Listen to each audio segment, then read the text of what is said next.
Good morning. Good morning. That was brutal, and it's not even Monday. You can't even use that as an excuse. So first, I want to thank you for the opportunity to visit your beautiful island.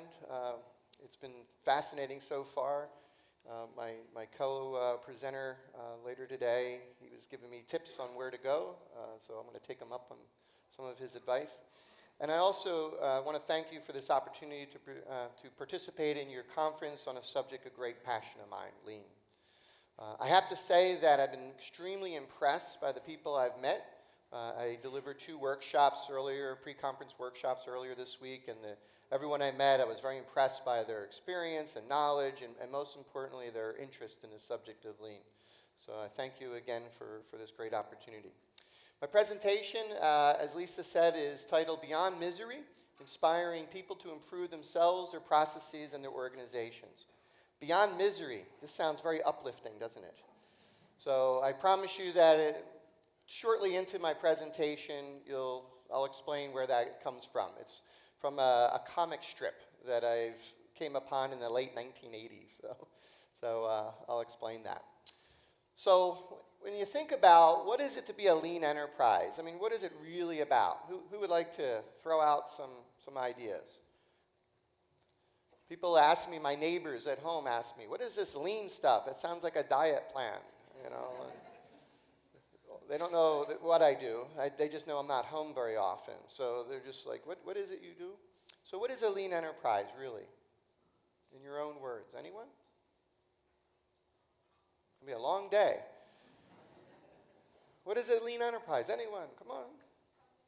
Continuous improvement. That's really what it's about. A lot of times people say waste elimination, and that's a part of it, but I always like it more, this definition. It's really developing a culture of continuous improvement. Oops. And we want to do so by engaging all team members in an organization. That's the real secret. You know, I've taken numerous people. I've never worked for Toyota like my colleague Mike, but I've taken numerous people through Toyota facilities, and they can see the incredible, flow systems and the pristine workplace organization. But what they have been unable to duplicate is really the culture that Toyota's been able to develop in their various operations around the world over decades. So it's really about trying to develop this culture of continuous improvement where all members are coming in thinking, how do we do a little bit better than last week, last month, last year? That's the real key, all right? So my question, we hear this term culture quite a bit. Who defines culture in an organization, in any organization? It could be a sports team, it could be a volunteer organization. Who tends to define the culture in organizations? Leaders do, right? You see it like in sports all the time. A team's not performing very well, they fire the manager or the coach, and they get a new manager or coach in, and the whole attitude of the team can change, and as well as the performance. So what is culture? We throw this term around quite frequently, and fortunately, I'm very pleased to say that most people are beyond the tools in my travels. They understand the tools of lean, and they're really focusing on what they should have been focusing on all along, which is culture. So I looked it up in a dictionary, or Wikipedia, I guess these days. A set of shared attitudes, values, goals, and practices that characterizes an institution, organization, or group. And as you said, leaders define culture. All right, so here's a quote from E.G. Toyota that I stole from one of my colleagues. Spirit creates culture, which in turn creates results. So how do we provide inspirational purpose to people that want to improve every day, every week, every month? That's the challenge that we have, and that's really falls on the shoulders, like it or not, on leaders. Okay? So this also requires an organization that is willing to embrace change, right? Because continuous improvement means ever changing. So humans openly embrace change. They say, come change me, please. That was a joke. Obviously not a very good joke, but it was a joke. We need a laugh track, Lisa, is what we need. So people do not openly embrace change. And you have to ask why. Why is that? Why do people, shy away from change? What do you think? What are they worried about? What's the young boy in the picture worried about? I'm sorry? Failure, right? I think a lot of roads go to the fear of failure. People are comfortable with what they're doing, and they feel that they do it very well. To do something different, they might not be so able or capable. And they're afraid how that might be viewed by their peers, by their leaders. So there's this fear of failure. And this is something, for full disclosure, I'm an old Dr. Deming person, if you know Dr. Deming. So he kind of talked about driving fear out of an organization. That was one of his points, his 14 points, number 8 to be exact. And, I actually had the opportunity to ask him 2 questions before he passed away in around 1993, I think. And I said, I don't understand this drive fear out of the organization. It's not like organizations try to intentionally instill fear. And he says, oh, they do unintentionally. And he gave, myriad examples of how we do that. So I think that's a big part of it. So what we have to do is kind of change that fear of the unknown and the fear of failure to really replace it with like an embracing of curiosity of what can be. That's what I believe. I fully believe that lean, what we are trying to get organizations to do with lean, it really resonates with what basic human needs. I truly believe that. But we have to kind of be sensitive and aware of kind of how humans, work and think, and be able to kind of adjust our approach accordingly to help them along this journey. The human brain seeks certainty. It's actually a lazy organ. I don't know if you know this, if you've been reading some of the current neurological science.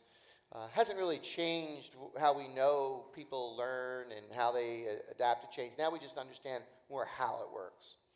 But the human brain tries to conserve energy, and it wants to stay with what is known and familiar. So to change to something different, it requires more effort, and humans and the human brain kind of doesn't really want to do that. So what we want to do, again, is replace this fear of the unknown, the fear of failure, with curiosity. So here's where the title, the origin of the title of the presentation is today. Anyone know Pogo comic strip? It's long past. I'm probably just showing my age. The certainty of misery is better than the misery of uncertainty.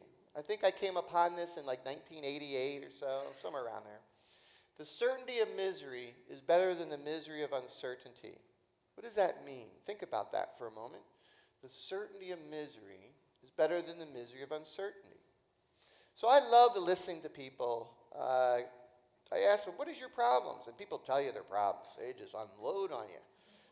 Sometimes you wonder, you're maybe the first person that has been willing to listen to them since ever. I don't know. So, and they love to tell you their problems, and I make notes. I write down, where's Lisa? Lisa, what are your problems? And she gives me a list. I write them down. I put Lisa's name next to it. And, so we start getting into, let's try to improve things, what things we want to improve, and I'll start bringing up some of the problems that Lisa had articulated to me. And right away, she's like, oh, no, let's not do anything about that. Right away, the walls go up. Not really, Lisa. She's very open to this. But most people, she's just representing all humans right now. So, the walls go up, the resistance go up, and they're like, no, I don't know if we want to do anything about that. But you complained about it. You said this was a problem. So why won't you, be open to even trying to address it? The certainty of misery is better than the misery of uncertainty. Right? So think about what that means. People, as bad as things might be, it's known, it's familiar, it's comfortable. To go to something that is unknown, uncertain, it's almost like stepping off a cliff, or I guess in Ísland, a glacier. So, I mean, that's what almost people, their emotions that arise and how strong they are, it's almost like that. Have you ever experienced this? And a lot of times we're not talking about change that we can't change again if it doesn't work. But you think that you're chiseling in stone the change, and it'll always be this way for the rest of our lives, you know. And the reality is, if it doesn't work, we'll try something else. Every day in my work with organizations, I reflect on this expression from a comic strip many years ago. The certainty of misery is better than the misery of uncertainty. Another way of putting this is the better the devil you know than the devil you don't. Have you heard of this expression? So think about this. This whole concept of, change and not being willing to change, we've demonized it. We've attached the pictures of the devil to this conversation. So no wonder people don't want to change. So what can we do? How do we get beyond misery and inspire people to improve themselves, their processes, and in turn their organizations? Right? So how do we do that? How do we get people to overcome their fear of change? The first thing we have to do is give people a safety net. We have to give people a safety net. So we have to I believe we have to change our language, the language that we use. Instead of even expressing things like, well, let's try this and see if it works, because what if it doesn't work? Or let's try this and see if it's successful. What if it fails? We have to change our language in order to give people kind of greater comfort that change is okay. So instead of, let's try something and see if it works, how about if we make the expression, let's try something and see what we learn? Everyone likes to learn. So why don't we think in those or speak in those terms? So one of the other questions that I had gotten to ask Dr. Deming was plan, do, check, act. Everyone should be familiar with plan, do, check, act. And I was confused by do and act. Sounds sort of like the same thing. And that's when he really, really, really emphasized it's about experimentation and the scientific method. You're not going to, when you make a change, you're not sure it's going to work until you check. Right? So plan, do, check. And if it does work, then you'll act to make standard. If it doesn't work, you try something else. And his whole emphasis was this is about experimentation. And, it's about experimenting smartly. So if you kind of think about people, and ourselves included, we're all people here, are you going to be more receptive to change if you're thinking like, this is it. This is the new standard. If we change this, if it doesn't work, I'm in a lot of trouble. Versus we approach it as an experiment. Well, we'll see if it works. If it doesn't work, we'll try something else. And only if we prove to ourselves that it'll work, that it is working and giving the benefits to ourselves and our organizations, then we'll act and make standard. Do you think one approach is going to get a different response than the other? I think so. So here's a quote from Charles Kettering. Charles Kettering was head of research for General Motors back in 1920 to 1947. And this is a quote, he says, the biggest job we have is to teach employees how to fail intelligently. How to fail intelligently. We have to teach them to experiment over and over and to keep trying and failing until they find what works. Now, do we approach change that way in our organizations? It's an experiment.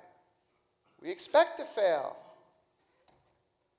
Or do we have that fear of failure, as someone had mentioned earlier, which freezes us, to inaction. We don't even want to even try. It's like stepping off that cliff again. So we've got to change the dialogue. We've got to change the words. And in turn, I think we'll get better results. But I'm not saying do this haphazardly. As Mr. Kettering said, fail intelligently. Right? We want to be smart about it. We want to, affect change in like an experiment, a controlled experiment, and not roll out a change throughout an organization until, we prove the concept. So I use this expression quite often in the last 5 or so years. Let's pilot. Let's try, experiment, narrow and deep. Just pick one little area of the organization. Let's try the change there. If it works, that's going to help us sell it to others in the organization. And if it doesn't work, we mitigate the risk to the organization if it doesn't give us the benefits that we expected. So Charles Kettering understood this 70-some years ago, 70 to 90 years ago. So again, thinking about changing our language from success and failure and it worked, it didn't work, to what we have learned. I think this is important. And probably many of you are familiar with the story around Thomas Edison when he was trying to invent the light bulb. Someone came and visited his lab in New Jersey, and they said, "You must be very disappointed. You know, you had 1,000 failures in your attempts to design a functioning light bulb." And the story goes that Thomas Edison responded, "No, we now know 1,000 ways not to build a light bulb." So it's really about the learning that goes on. It's not about failure.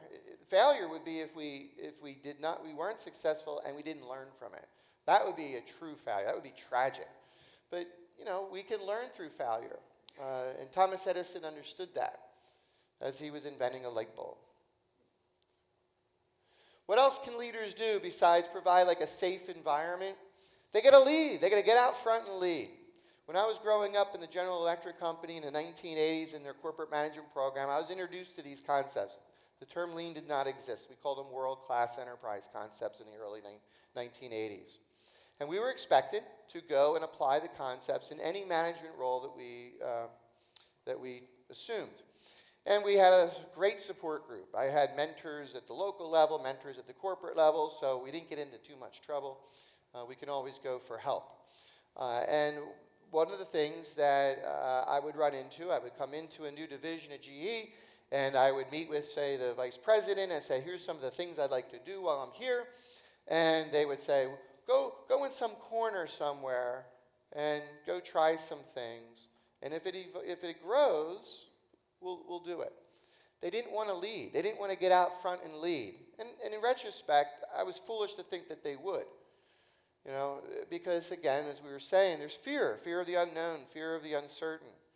And they didn't know what I was talking about. World-class enterprise, what's that? Total quality management, what's that? You know, so they didn't get out front and lead. So I had to do it myself. I went to one of my mentors at the corporate level, a gentleman named Larry Bossidy. I said, "Mr. Bossidy, I don't know what I'm to do." And he says, "You have to coach up. You have to teach up and coach up." And he says, "That should not be a deterrent to you to go apply what you've been taught." It's like, okay. I was young and foolish at the time. What did I know? You know, I was about 23 years old, and it was like, oh, okay, let's go do it. So leaders have to lead. They can't delegate this very important responsibility. All right? Part of what they can do is provide a target or a destination. Humans want to know where they're going. They don't have to know how to get there, but they definitely want to know where we're going. So organizations need to provide that. Leaders need to provide that. So if you think about it, how many people get in a car and have no idea where they're going and just start driving? Raise your hand. You do. You get in a car and have no idea where you're going and just start driving aimlessly. That's fascinating. Can I meet with you afterwards? Did I mention I'm an organizational behavioral science guy? That's fascinating. You have some idea of your destination, no? Well, how far can you go on an island, right? Maybe that's the thing. I don't know.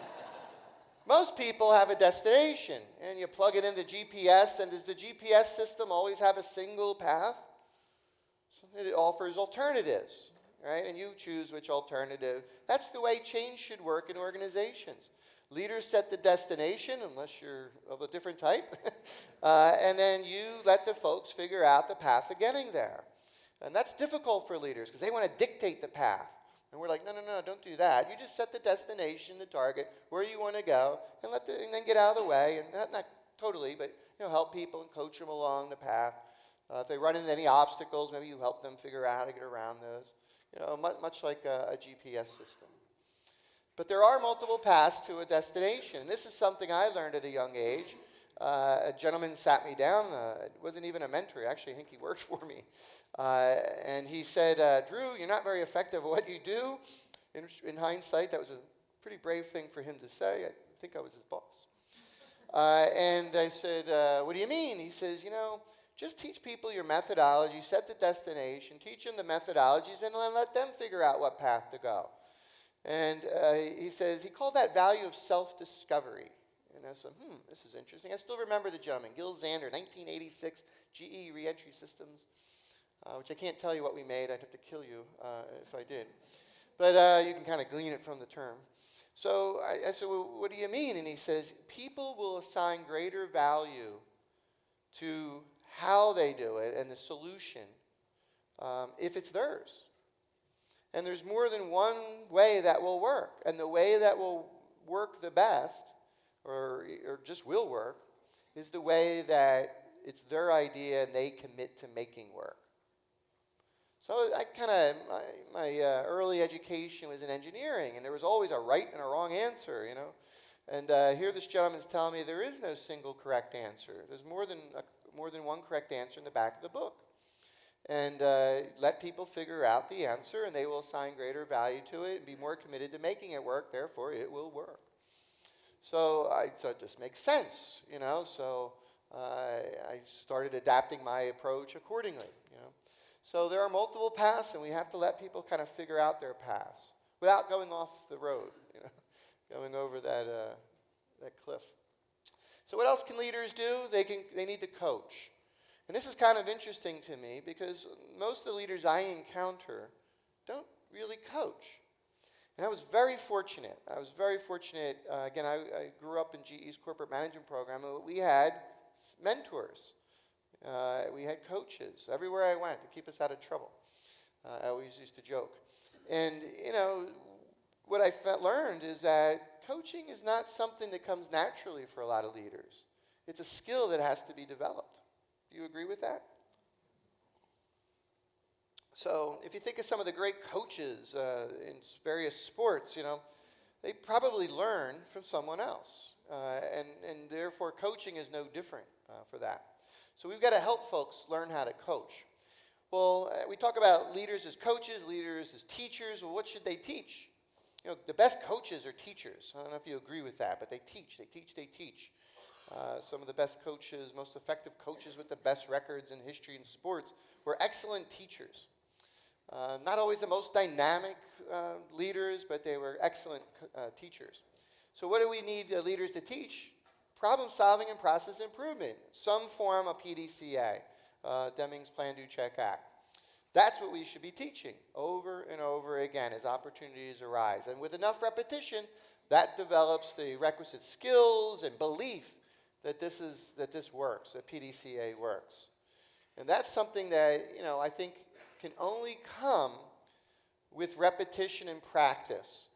And with enough repetition and practice, people can develop those skills and the belief that problem solving and process improvement is part of their job, and they can be good at it. You know, they can be very, very good at it. Now, a lot of times when I say that, people will tell me, particularly leaders, that's impossible, Drew. You're after some impossible dream. And I usually respond and say, impossible is not a fact, just your opinion. It's just your opinion.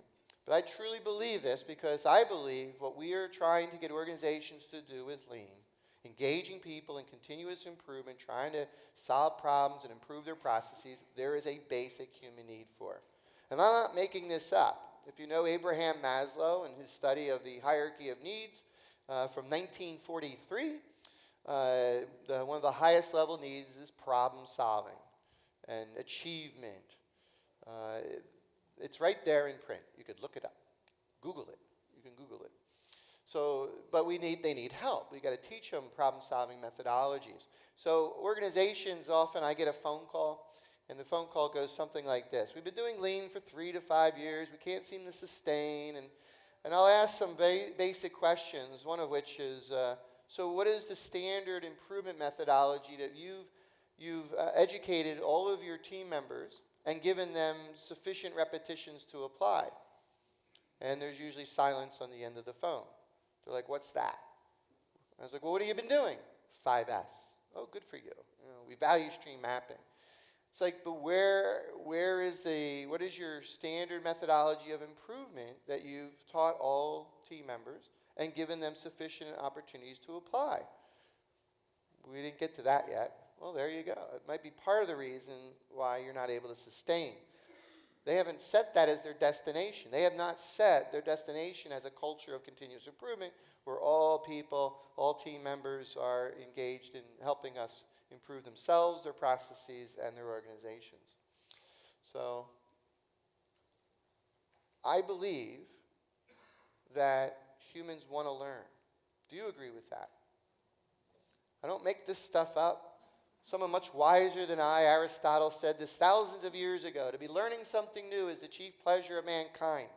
I don't think Aristotle had a lot of fun, but but his point is a valid one. People want to learn. People want to learn. It's a sense of growth and achievement. Again, Abraham Maslow explained that to us as a basic human need. So we need to just take that step, and leaders need to take that step. All of us do. To start learning and getting good at problem solving and process improvement. I also believe that this can be fun. And I like to have fun. I thought we were having fun yesterday. I don't know. Did we? I thought so. I think problem solving is fun. Do you think problem solving is fun? So this is how weird I am, right? So I'm on planes a lot, and I always look around. What are people doing on the plane? And I would say about 40% of the people that I can see in eye shot on the plane, which is not too far, but I'll take it as a sample size, people are doing some form of puzzle. Someone's doing a puzzle. It could be a jigsaw or a crossword puzzle or Sudoku or Ken or whatever. They're doing puzzles. How many people here do puzzles? Raise your hand, be proud. Look at the hands. That's about 40%, maybe more, maybe 60. I knew I liked you people. So, why is that? Because we get a sense of achievement with it, a sense of accomplishment. So humans, there's a basic human need for this, and it's fun. It's fun to do these things. So what else can leaders do? They can ask questions, practice the Socratic method.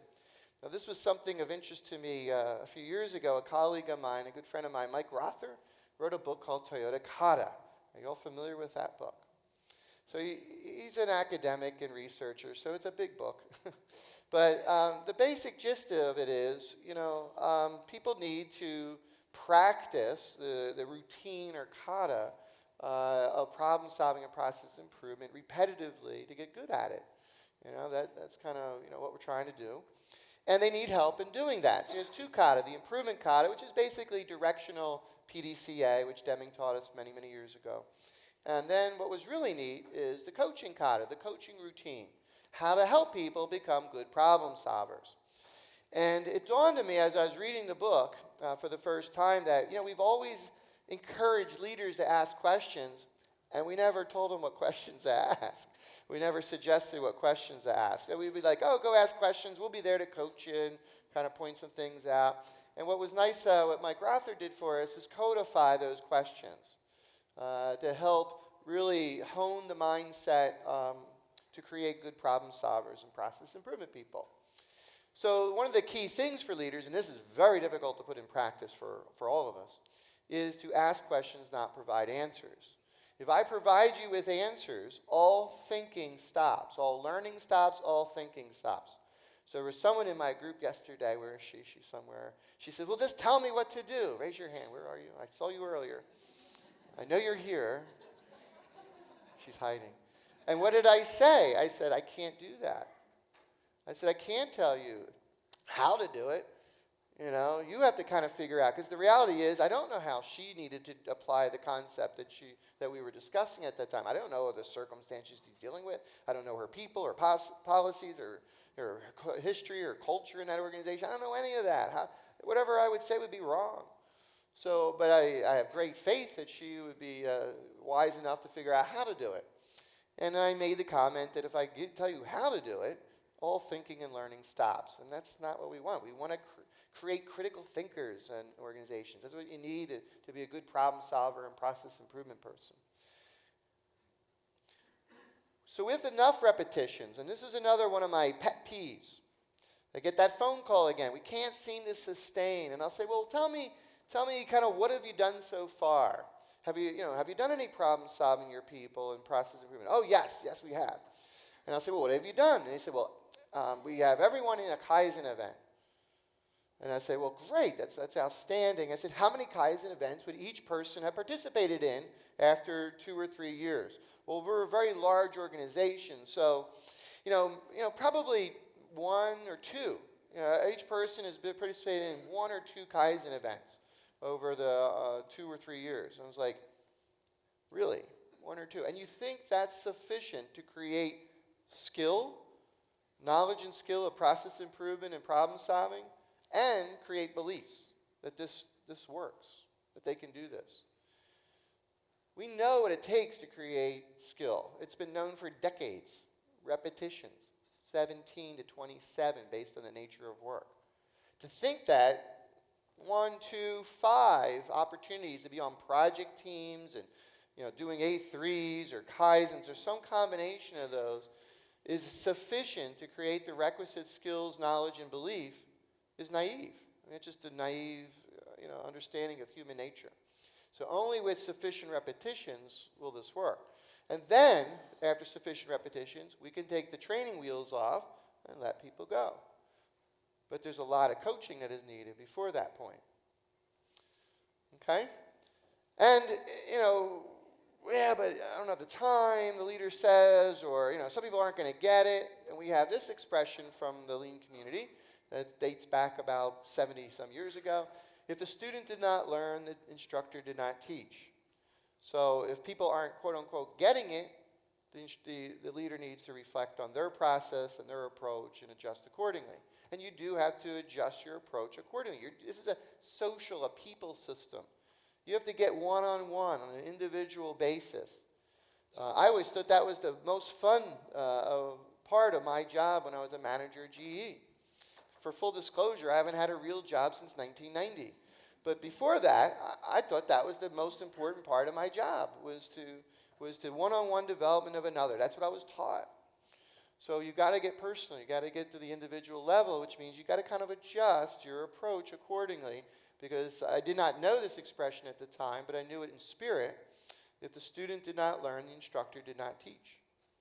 So we always, us lean thinkers, we're always humble and reflective, and we always look back and say, what could I do differently to get different results? What else can leaders do? All of that is part of developing others. One of my biggest disappointments in working with organizations is the lack of investment in the development of their people resources. Especially when economic times get difficult, that's the first thing that gets cut. Educational budgets, training budgets, and it's like, wow, that's unfortunate. The development of others, that's what leaders need to do. And the reality is we all learn from somewhere. I learned from somewhere, Mike learned from somewhere, we all learn from someone and somewhere. None of us were born this way. The great masters of the past learned from others. Da Vinci studied under Donatello. Michelangelo, there's a great little story about that. I think he was 6 years old. He was removed from his home to go live in the home of a great sculptor, great master sculptor. I might not pronounce this properly, Ghirlandaio, and then later Bertoldo. And he has this supposedly saying that, or expression that he made that is attributed to Michelangelo. If people knew how hard I worked at my craft, they'd be very disappointed. They thought he was just this natural-born artist, and he worked from a very young age, I believe 6 years old, starting from 6 years old, living in the home of masters, developing his craft and his skills. We all had to learn from someone. No one's born this way. That's why I can still remember the names of all those people that were very, very kind to me and coached me throughout my years, not just in GE, but beyond. I still remember them by name. So that tells you how impressed I was that their kindness of helping develop me as not just a manager or leader at GE, but also as a human. So organizations need to invest in the development of their human assets. That means really looking at our selection process of people. One of my favorite areas to work with an organization is in their onboarding process, their hiring and onboarding process. What a great process to work on. First impressions are huge. Most people decide they're going to leave an organization within the first 3 months of employment. That actually is changing with the Gen Yers, the younger folks. It's within the first 3 weeks. They're already deciding they're going to leave. So first impressions are very important. So how do we go and attract and select the quote-unquote right people. How many people here at your organizations have really deliberately looked at your hiring and onboarding process and redesigned it to make it more efficient, not just efficient, but effective? Small percentage. They don't come much more important than that process. So we need to invest that. And again, we need to invest in education, training in general. And as I said a moment ago, when times are tough, people tend to cut back. So to me, the people assets are the only assets of an organization that appreciate. Everything else, you buy equipment, materials, as soon as you get it into your location, they start to depreciate. So people are one of the few assets of an organization that appreciate. Hopefully you agree with that. So organizations need to see that education and training and development, organizational development is the terminology I like to use, is an investment, not an expense. It's an investment that's going to pay back over and over again for years to come. And I think if we see it that way, maybe we're less likely to cut in this area, which is so important. What else can leaders do? We're not foolish about these things. I think you have to change the expectations of people. You have to be upfront about it. I expect you to not just come in and do your job, but I want you to start understanding that part of your job is to improve.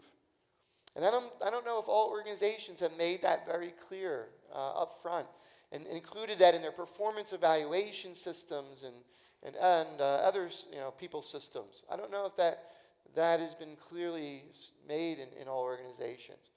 It's part of their responsibility. It's an obligation that all team members should have and that we all share.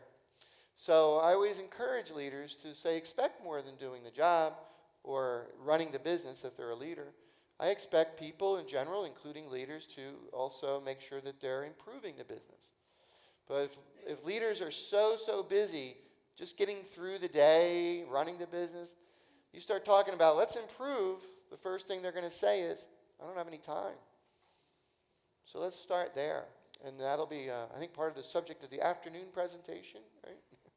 Finding the time to, see how I worked that in there for you, Mike? Trying to find the time to improve the business because they're so busy just getting through day after day and all the fires and all of that stuff. And, we've got to help them get order to chaos and get them to free up time to be able to improve the business. What else can leaders do? Very basically, summarizing everything I covered, change the way you think, act, interact, make decisions, and communicate. Just no small order there. I never said this would be easy, but you better get started now if you're not acting this way already. This is not an easy task for people to change their habits. I understand that. But only through deliberate practice can we even be successful with it.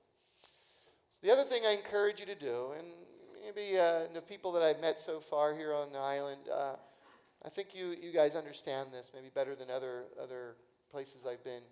Think of people as the organization's most valuable, even precious asset. And if you think of it that way, you want to help them. You want to coach and nurture them so they can grow as a person, to improve themselves, their processes, and their organizations. And lastly, a quote from Sir Edmund Hillary, "It is not the mountain we conquer, but ourselves." So again, there's no other way to kind of do these things but to go through and practice. And I always like to leave, as I mentioned earlier, I'm a Demon disciple from way back. And I always like to leave such groups with this thought. You don't really have to do any of this. Survival is not compulsory. That's what Dr. Deming used to leave with his groups. So thank you so much for the opportunity to meet with you and to share a little bit of what I've learned over 30 years. I'm still learning. I think we all are learning. But hopefully you got some benefit out of our discussion today. So thank you very much.